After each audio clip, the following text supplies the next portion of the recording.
We will now begin with book club. We will start that. We are on chapter 3 of Our Prison's Obsolete, of course. Doing just a chapter a week. We'll just do all the chapters. I was gonna say I was gonna select a few, but they're all very good. Um, Obviously next week, next Saturday, do chapter 4. Week after that, chapter 5, etc. This one is mainly about prison reform and the idea of prison reform and a rejection of prison reform, because obviously the whole book is an argument for prison abolition. The obvious response to all of the critiques related to the prison is, well, why don't we just reform it? Just reform the prison. That's a lot easier than prison abolition, and we don't have to create an entirely new system. The point Angela Davis is going to make in this chapter is that reform is not the way out of the prison or of the bad things revolving around the prison, but the prison depends on reform to continue working the way it does. There are many. This is a genealogical account of the prison. The beginning quote is a quote from Foucault. If I can pull that up, just scroll up the chapter. It's the start of the chapter, because every chapter begins with a quote, is from Foucault. Quote: "One should recall that the movement for reforming the prisons, for controlling their functioning, is not a recent phenomenon. It does not ever seem to have originated in a recognition of failure. Prison reform is virtually contemporary with the prison itself. It constitutes, as it were, its program. The prison is defined by reform. It's not the prison itself, as Davis highlights here, is itself a reform. But I'll first talk a little bit about Foucault, because obviously it begins with the Foucault quote. Davis is in a very intimate discussion with Foucault.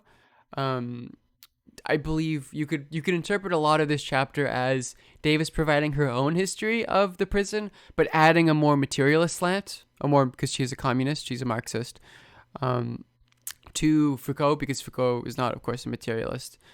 But she continues to use the genealogical account of the prison, and uses Foucault's account to conceptualize how the prison begins and moves it to an American context. Foucault is mainly talking about Western Europe, but obviously, of course, America is connected. So, Discipline and Punish, Foucault's kind of main, most popular book, kind of highlights this transition from a punishment-based society. So, as we saw before, the kind of the corporal and the capital punishment that Western society, West European as well as American society, depended on to deal with harm, towards a disciplinary society. This is and Davis mentions the panopticon later in this chapter, but a society that deals with harm through reforming the criminal, deals with crime through reforming the criminal, through the penitentiary, through the prison. So I'll read a beginning quote. This is the beginning of Discipline and Punish. It's how Foucault starts his book, and this is supposed to highlight. Keep this in mind first off when we bring up the fact that the prison itself is a reform and was initially seen as a very humane option, because the previous mode of punishment in medieval society, and Davis as well as Foucault will tie the reformation of the prison as a legible concept related to industrialization and capitalism. But medieval society and the corporal and capital-based punishment was very, very brutal. So I'll read this quote. It's the beginning of Discipline and Punish. The quote didn't copy. On March of 1757, Damiens the regicide was condemned to make the amende d'honorable before the main door of the Church of Paris, where he was to be taken and conveyed in a cart. So this is a person who tried to kill the king. This is a punishment for trying to kill the king. Conveyed in a cart, wearing nothing but a shirt, holding a torch of burning wax weighing 2 pounds, then, in the said cart, to the Place de Grève, where, on a scaffold that will be erected there, the flesh will be torn from his breasts, arms, thighs, and calves with red-hot pincers. His right hand, holding the knife with which he committed the said parricide, burnt with sulphur, and, on those places where the flesh will be torn away, pouring molten lead, boiling oil, burning resin, wax, and sulfur melted together, and then his body drawn and quartered by 4 horses, and his limbs and body consumed by fire, reduced to ash, and thrown to the winds. So it's very brutal, right? So this is what the early prison reformers, to a large extent, are trying to move away from. Davis writes that, quote, European and American reformers set out to end macabre penalties such as this. And that's how the prison is born. This is the Panopticon chapter with the plague. For Davis doesn't mention any plague stuff. I think when Foucault mentions the plague, it's more madness and civilization, from my knowledge, which is also very connected to particularly the next chapter with women in the prison, if that's what you meant. But yeah, so imprisonment as a punishment was a reform. It was a new concept. Oh, you meant Foucault? Okay. It was meant to replace archaic modes of bodily/mental harm or death as punishment for crimes, right? Pretrial imprisonment was importantly very different to imprisonment as itself a form of punishment. So in medieval Europe, the point of penitentiaries, or not they weren't penitentiaries, the point of the prison was to hold an individual before they could be punished, before they could be tried and then punished. This is kind of pre-prison reform. Davis also, of course, makes the argument that the early prison is necessarily a capitalist reform. Firstly, because, and I thought these were very interesting, this is kind of in addition to Foucault's analysis. He's very in conversation with Foucault, but far more, I think, materialist. Not necessarily antithetical, but far more of a material Marxist analysis. Base superstructure, the superstructure of the prison comes out of the base, the changing of the material relationships. But that the idea of the prison as a mode of punishment comes out of liberalism, essentially. Insofar as every person, because this is French Revolution, American Revolution as well, at least theoretically, has these inalienable individual rights. So one of which is to freedom of expression, freedom of movement, etc. And that being a legible concept makes the prison a legible punishment. Because beforehand, just holding someone somewhere, and not allowing them to move wasn't really a punishment. It was like, who cares? But now that there are at least more standards, at least for early liberalism, it was really only like white men who had any meaningful access to these privileges, which is why the prison was primarily for white men in its early existence. But having individual liberty and removing that as a concept is contingent on liberalism, and liberal ideas come out of industrialization and capitalism. The prison, of course, also contingent on Enlightenment concepts of science for management. And also, another point Davis makes, which is kind of in relation to Foucault as well, is that the concept of labor time, which comes out of industrialization, is entirely required for prison to be seen as a punishment. Labor time wages are a concept that comes out of industrialization and capitalism. In feudalism, there isn't really labor time as a concept. That's, you're stuck on your land working for the king.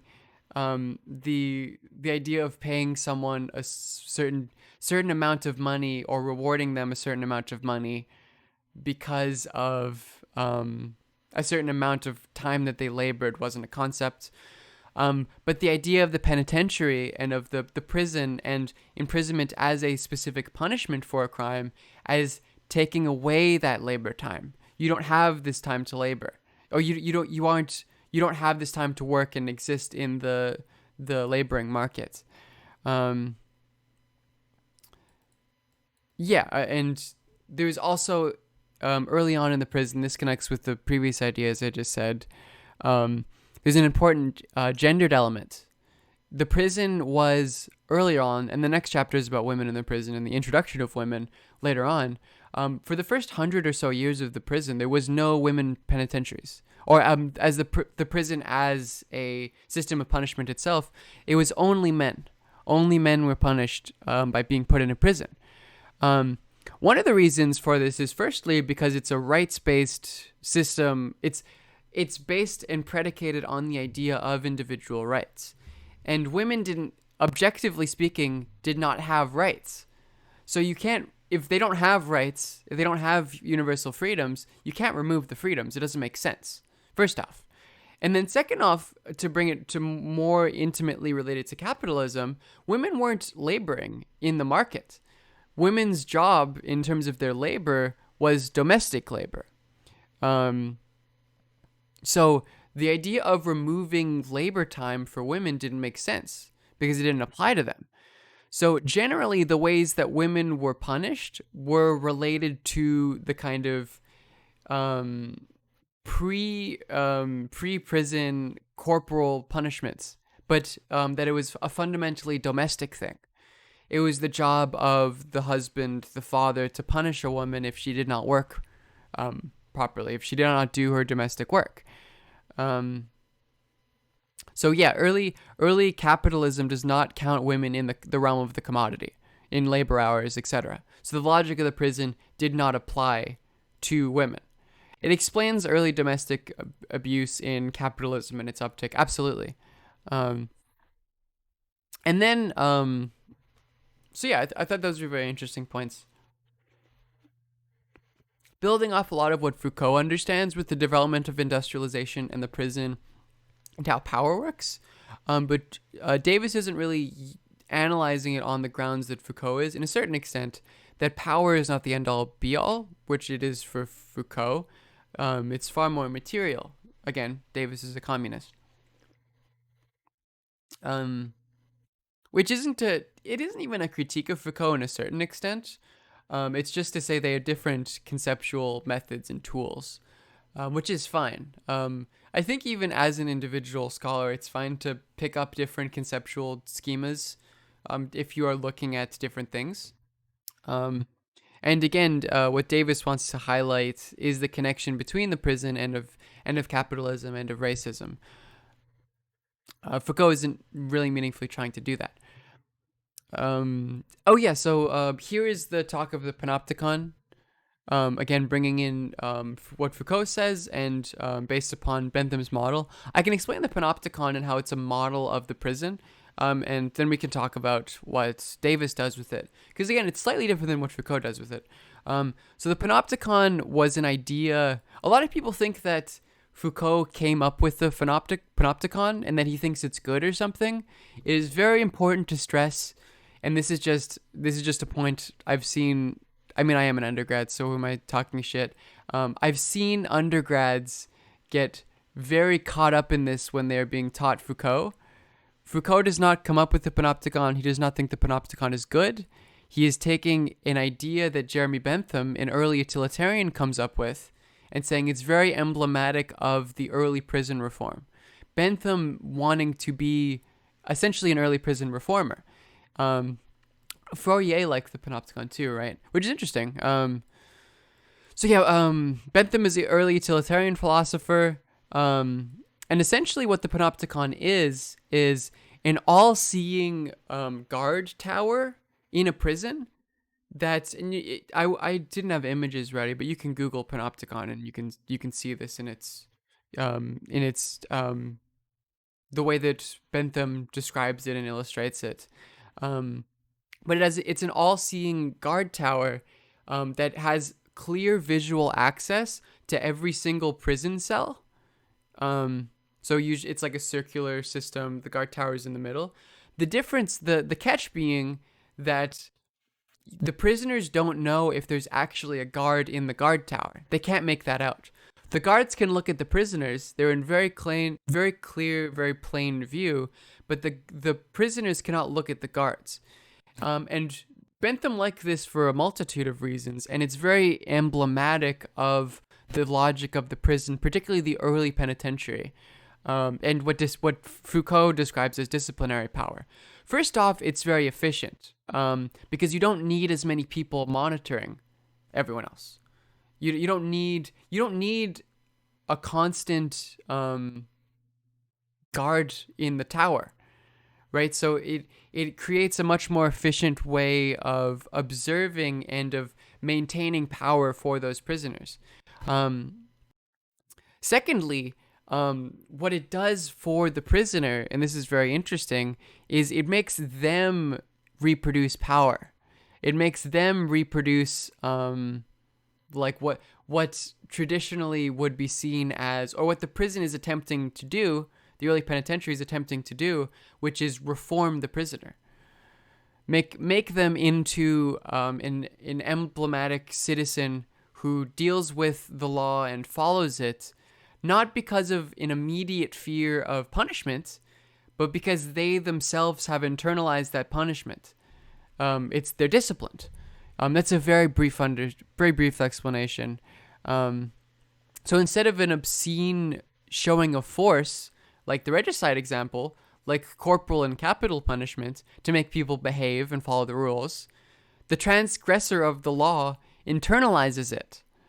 And the panopticon is a great example of that, because there isn't necessarily even someone watching.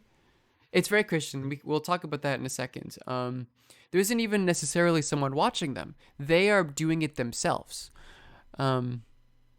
And what Foucault says about the panopticon and of the prison model following the panopticon and early prison reform, because Bentham is an early prison reformist, or an early prison reformer, which we can go over later. Not specifically about Bentham, but the phenomenon of early prison reform. What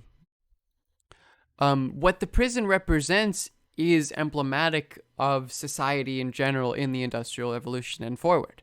So the panopticon model becomes the model that the factory worker uses, or the factory boss uses, the factory owner, to mold, let's say, the worker into an individual. You take this kind of mass of workers and you mold them into individuals through power who do the proper job in the factory, do not question orders, do this efficiently, and that maximizes profit. And this is a prerequisite for efficient industrial labor, which is a result of capitalism, right? So it's another important connection between early prison reform and capitalism is that the early prison reformers, Foucault puts this as the prison happens and the logic of the prison is it's analogical to other kind of industrial, capitalist and beyond institutions. So they follow the logic of the prison. But you could see maybe it's a bit of a back and forth, probably. And maybe that's a too extreme of a case. Maybe Foucault doesn't make the case that it's a direct and pure, chicken and egg here. But that the rest of society in industrial capitalism uses the logic of the prison and of disciplinary power. So back to Davis. Davis brings this up, talks about it in the chapter. The prison is introduced in early 19th century, 1820s, in America as a reformist strategy to deal with specifically white men who break the law. The early model of the penitentiary, and again, here's how we bring into the religious part, because all of the early prison reformers were fundamentally, they were Quakers, they were Protestant. The early penitentiary emphasized isolation, silence, and solitude in a solitary cell. And then there was common prison labor together. It was very lonely. You were not allowed to speak to other prisoners when you were laboring with them. You had to labor in silence. This is partially because it is more efficient to labor in silence, less time talking, more time working. Also, the silence is an attempt to give the prisoners the potential for penitence. So again, it's a very religious concept. The flesh, the individual's flesh is, in a low state. They're not doing anything. They're silent. But their soul is enlightened. It's a very Protestant idea. Yes, Davis, I'm assuming you read the chapter, Strike, or you're just generally knowledgeable. Davis brings up Charles Dickens. as a very important example because other observers of the American penitentiary system generally approved of it. So Alex de Tocqueville, for instance, um, thought it was a good idea. Thought it was a very excellent example. You read it? Okay, nice. Thank you. You usually read the chapter. Show it to you, to Gay Strike. I know. Yeah. And shout out to everyone who reads the chapters because it's good. It's good that I explain it to you, but also it's good to read it. And I want to hopefully encourage more people to read if I can. Yeah. Um, yes. Where was I? Oh yeah, literally the Charles Dickens quote. I had here. Oh, so yeah, most reformers this era are deeply religious, and think the punishment of solitude, which is torture, by the way. Solitude is torture. There's a lot of ways you can conceptualize this. I like the existential understanding, which is, or like the way Simone de Beauvoir kind of understands the world, which is to say that we all have kind of rational ethical goals that we need other people to help us with. We are beings who create ends in the future, goals, desires, and we collaborate. And this is the type of being, as a rational being, that we are. And what solitary confinement, which comes out of this solitude, does is it takes all of those goals in the future and just slashes them, shortens them, eliminates them. You have nothing. You have no communication with other people. You have no way of doing anything. And it has very negative mental and physical effects on people. And we could see the early stage of solitary confinement or early stage of solitude in this time as a preliminary logical point in the prison to solitary confinement, which is, I think, objectively speaking, torture. It's incredibly awful. But yeah, so you start to like hallucinate. One of the reasons you hallucinate is because you don't have anyone there to confirm your observations. You don't have anyone to meaningfully communicate with or build ideas. We are fundamentally social animals, of course, as well. If your only interaction with anyone is just food being pushed through a little door, it has a very negative effect on you. But yeah, so Charles Dickens is an example, as brought up by TKC Strike, of kind of an important 19th century writer who writes about the prison and really does not like it. And I can have this quote by him. In its intention, I am well convinced that it is kind, humane, and meant for reformation, but I am persuaded that those who devise the system of prison discipline and those benevolent gentlemen who carry it into execution do not know what it is that they are doing. I believe that very few men are capable of estimating the immense amount of torture and agony that this dreadful punishment, prolonged for years, inflicts upon the sufferers. I am only the more convinced that there is a depth of terrible endurance in it which none but the sufferers themselves can fathom, and which no man has a right to inflict upon his fellow irritor. I think that copied wrong. I hold this slow and daily tampering with the mysteries of the brain to be the immeasurably worse than any torture of the body, because the wounds are not upon the surface, and it extorts few cries that human ears could hear. Therefore, I the more denounce it as a secret punishment which slumbering humanity is not roused up to stay. Obviously, very good writer. This is a good example of an early critique of solitary confinement and the prison. And hey, Colin, how's it going? And Davis actually compares this description to the Supermax prisons in 1997. So here's a account of Supermax prisons in 1997, and I want you guys to try to look at the similarities here as well as the differences to the Dickens quote and the Supermax prison in 1997. Quote, inmates in super maximum security facilities are usually held in a single cell lockdown, commonly referred to as solitary confinement. Congregate activities with other prisoners are usually prohibited. Other prisoners cannot even be seen from an inmate's cell. Communication with other prisoners is prohibited or difficult, consisting, for example, of shouting from cell to cell. Visiting and telephone privileges are limited. So what do people? I'll make this a little bit more interactive. What do people think of as a similarity and an important? There's a very important difference here that Davis points out. Um, Between those two quotes. Again, this is 200 years odd, a little bit less than 200 years of reforming the prison system. Um, which is again a subtle point, at least that Davis makes here, is like this is we talk about prison reform. This is the reform. This is what we got. Um, I think that okay.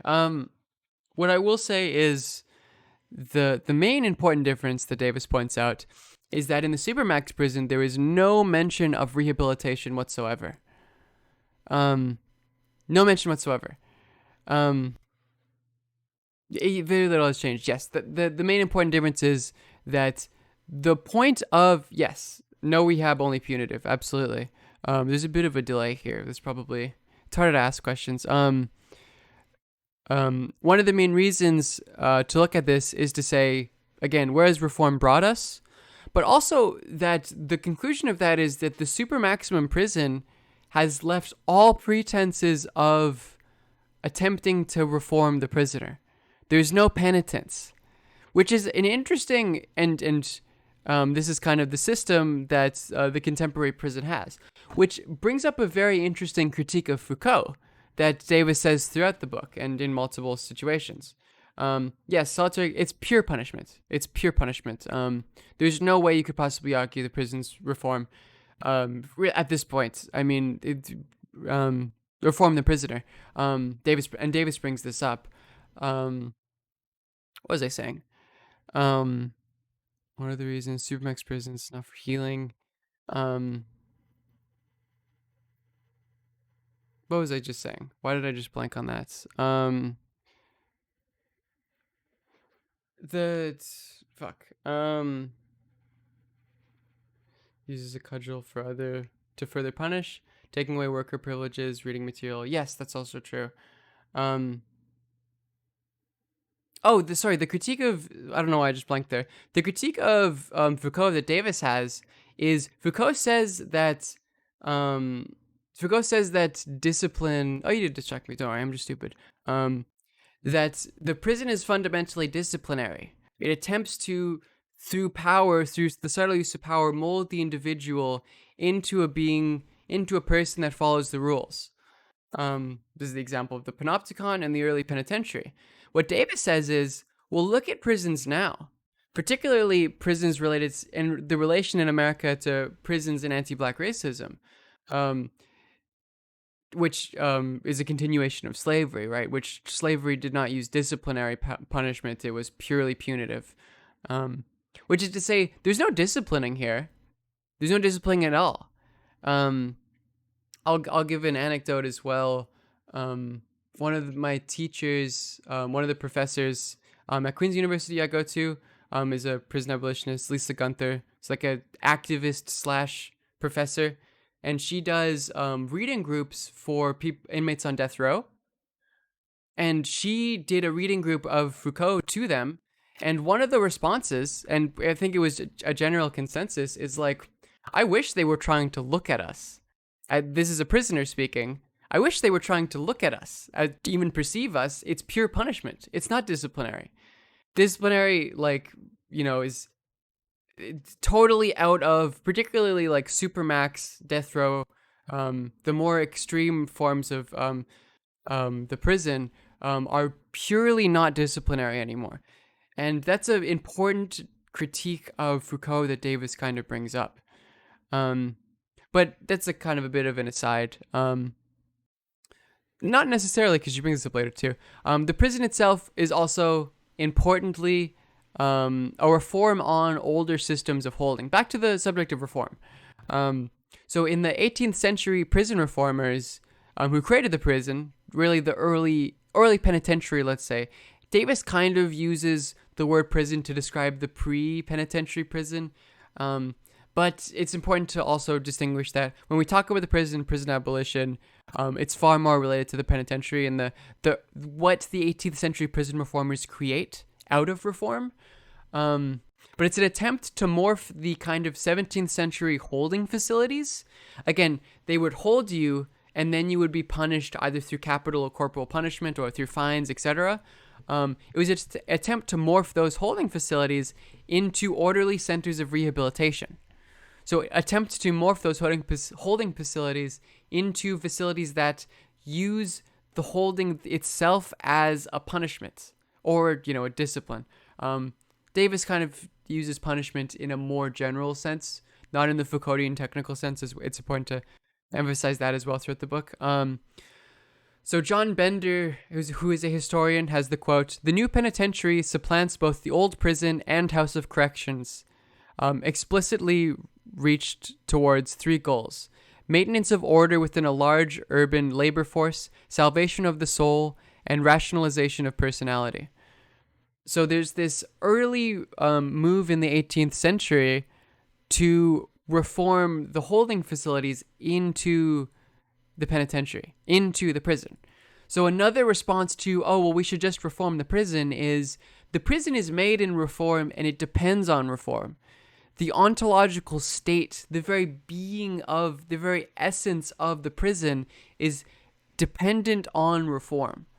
So to say, we'll just reform it is like, you haven't been paying attention to the last 200 years. The early quote by Foucault as well. It's a Foucauldian point. Reform is contemporary with the penitentiary. It's contingent upon it. And then Davis also brings up some very interesting phenomenon related to how the prison has merged or transformed in America into something that is purely punitive.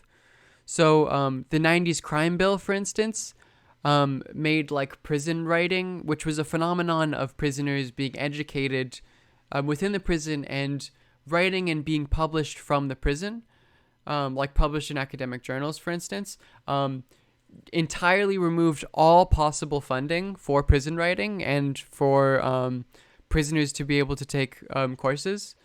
So this is an example of a place in which prisoners are actively trying to get better. They're trying to educate themselves and trying to get like degrees that will help them in the future when they leave prison to either pursue postgraduate degrees or like just have a doctorate or have an undergrad degree to get a job.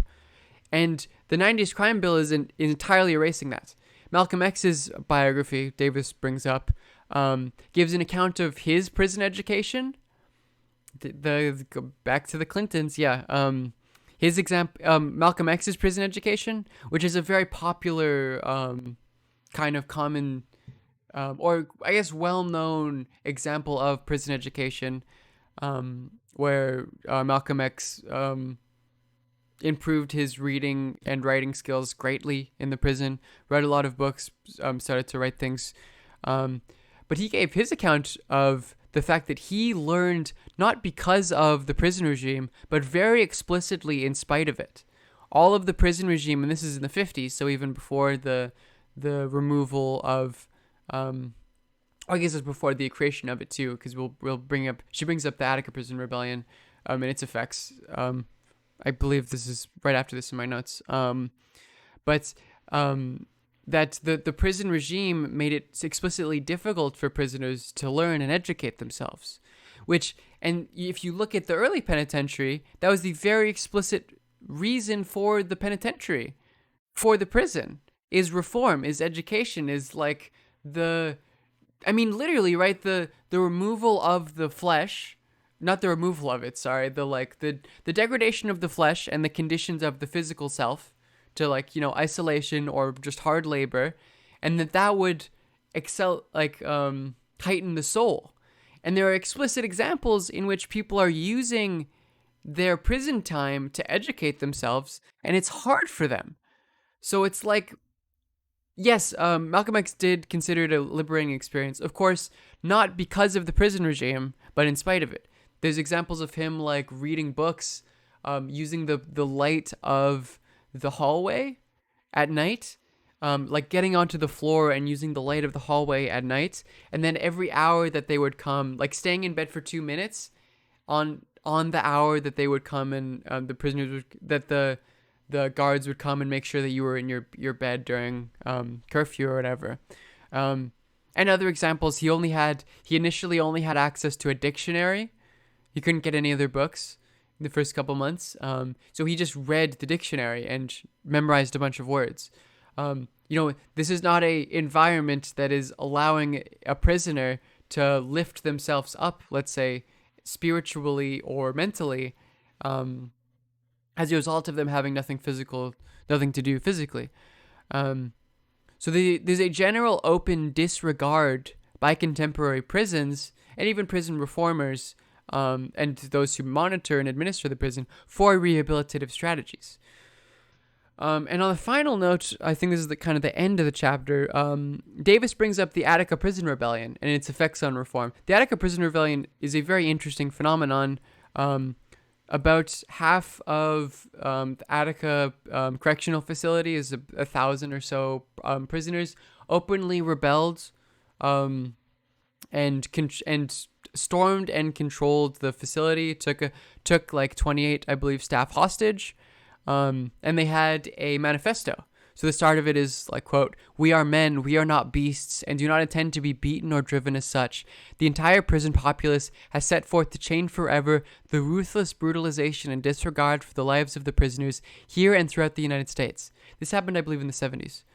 Um, um, they changed prisoners some stupid amount to have access to books now. I think Davis kind of goes over this development of how they had access to books, and access to education, and how that was destroyed by the crime bill. So they had demands such as, constitutional rights of legal representation at the time of parole board hearings, adequate physical conditions, end of segregation of prisoners for mainland populace because of their political beliefs. It's important to emphasize there are a lot of literal political prisoners in America, not like I'm making an analogy, like people who were explicitly in prison because of their political beliefs. A lot of Black Panthers are still in prison. In fact, there was a recent Black Panther who was in New York, some prison in New York.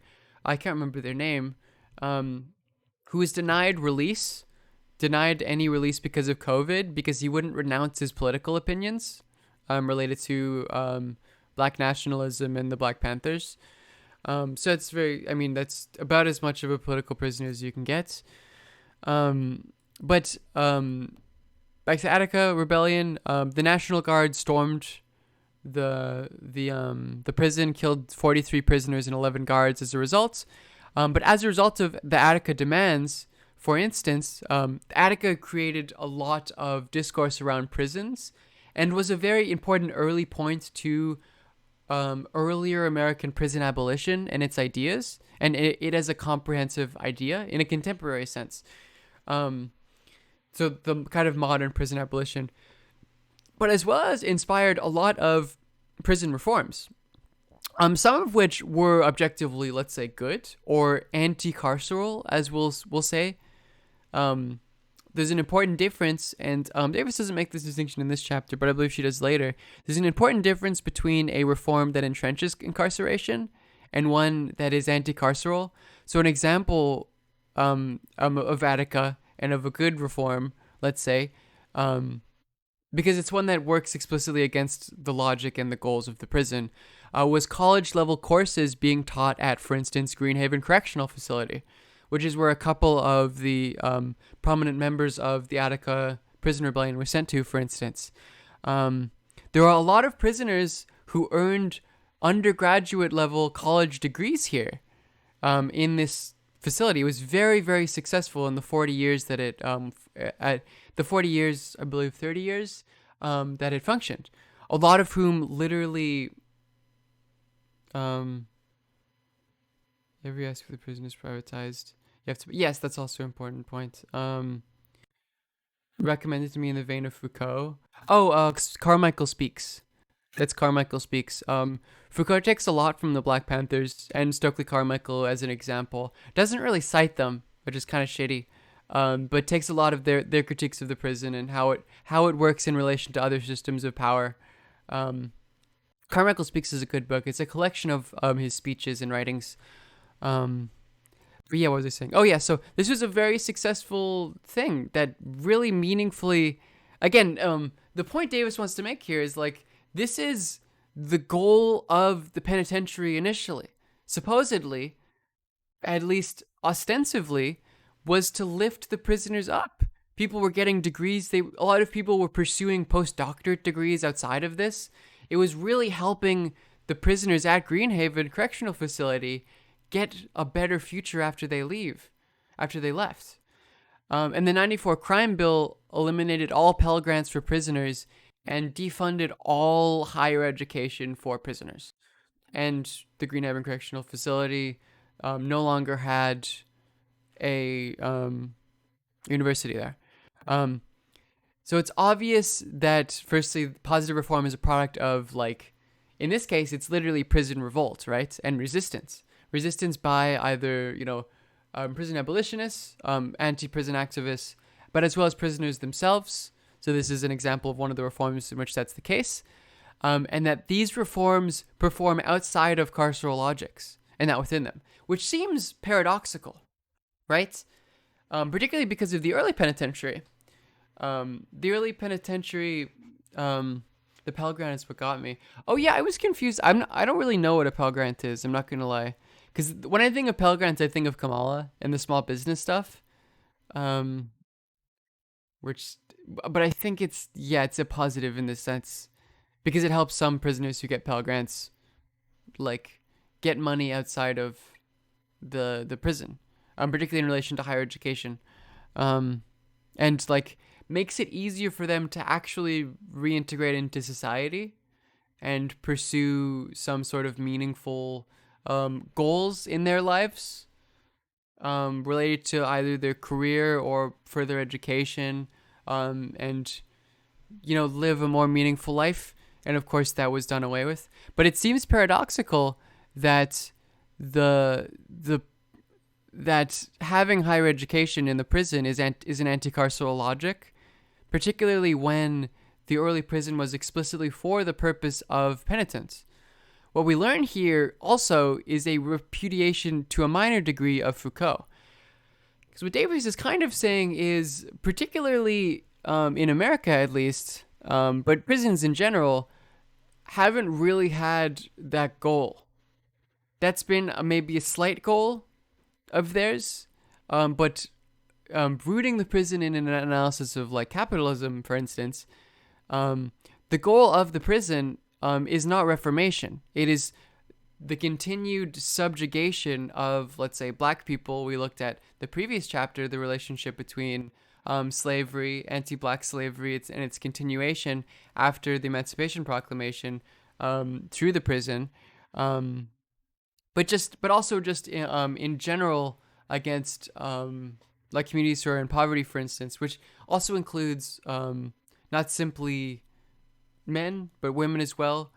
But that the general goal here isn't particularly recently, and as a result of a series of reforms, not for penitence. It's not disciplinary. It's based on punishment. And this is a critique that I was going over before that is one of the critiques that Davis has against Foucault, which is to say Foucault's story is there was, and this is kind of vague, brief. If you read Foucault, you'll be like, there was a punishment-based society, or a society where power was generally reproduced through punishment. It's a more Foucauldian way of putting it. And then the prison comes along, as well as other developments like industrialization and capitalism and bourgeois society. And it is almost wholeheartedly, in terms of the criminal justice system and dealing with harm and crime in society, or I guess criminal justice is a modern concept. So in terms of dealing with harm in society, power reproduces itself through discipline, through the panopticon, through the panoptic gaze. And the point is to reform the prisoner to reproduce power themselves, to mold the individual. This is the professional army, has this model as well, the factory, the hospital, the school. This is the thing of like Foucault saying that everything is a prison because it functions on the same disciplinary logic. You you form it's a much more efficient way of doing power because it's harder. Like if the person doing the reaffirming relationships of power and power structures for you is in your head, it's a spiritual thing. LaRose LaRosa Rose, thank you for your Bezos bucks. If it's a spiritual thing, then it's hard to go and cut the head off of the king, right? It's a much more subtle account of power. Angela Davis wants to make the argument, sure, there is discipline. The disciplinary society exists, particularly comes out of like the factory functions in a very disciplinary way.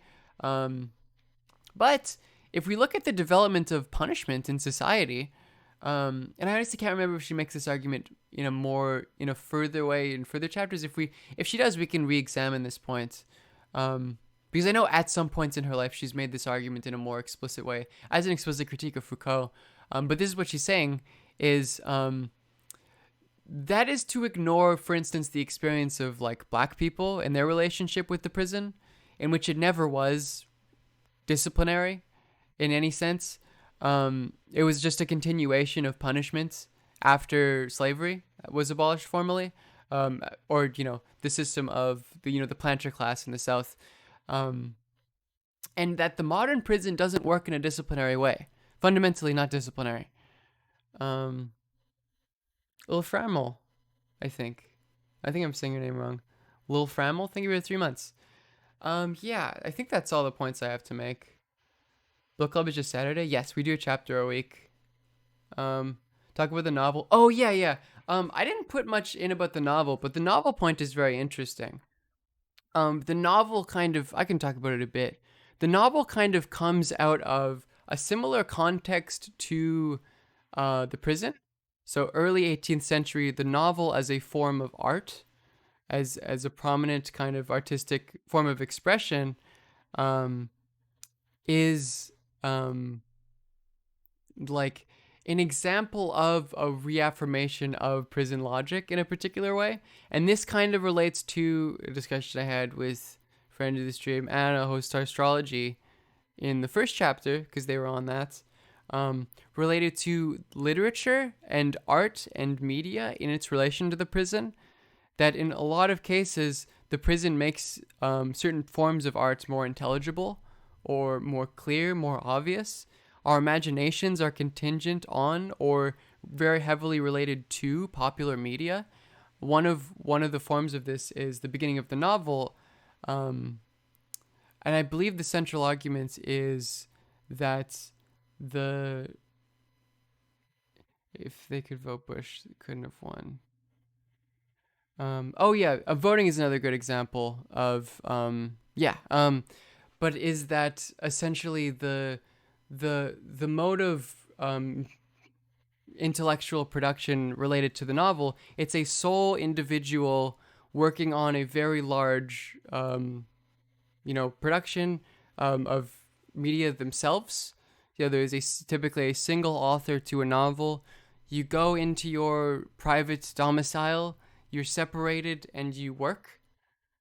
And that example of something that is good and some way of being a kind of higher, platonically speaking, an ideal of artistic expression is a good connection to the intelligibility of yes, productive enlightenment individualism, exactly like the prison is, which is, of course, the connection she makes, is very similar to the prison and of prison logics.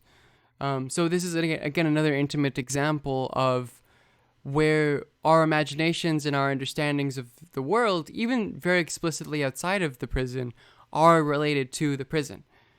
This is a lesson that Foucault takes from Davis, even when, as I just said before, Davis has a lot of criticisms of the way in which Foucault paints the development of the prison historically and the development of disciplinary power. I think that's it. Yeah, I didn't have notes for the novel thing. I thought I would, but that is a good example. Have you read Anything to Lose? Yes. Oh, I could talk about Society of Control later.